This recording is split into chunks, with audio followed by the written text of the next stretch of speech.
માટીનો ભગત અજમલ આ સમુદ્ર ઓળવી ઓળવીને સાવ ડૂબવા લાગ્યો છે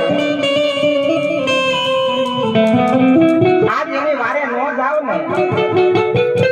તો એનું પ્રાણ પંખી ઉડી જાય એના મોતનો નિમિત્ત તો આખરે હું બનવું અરે રાજન ધન છે તમારી આ ભક્તિને રાજન હે આ દુનિયાની માલિકા મારનાર કરતા તારનાર ઘણો મોટો મોટો મોટો મોટો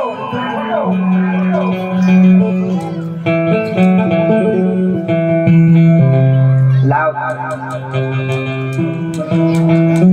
આજ મહાદેવના શ્રાપથી આજ મારા શરીરની માલિકા બે નારીઓ પેદા કરી છે આજ બંને નારીઓને બહાર કાઢી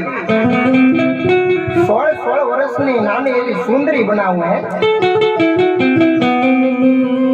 એક ઘાટ રચાવું એ ઘાટનું નામ આખરે હું ગોમતી ઘાટ રાખું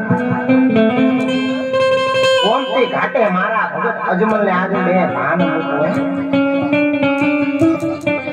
આજ બંને મહાદેવને કહું આજ મારા ભગતને મારી પાસે લઈ આવે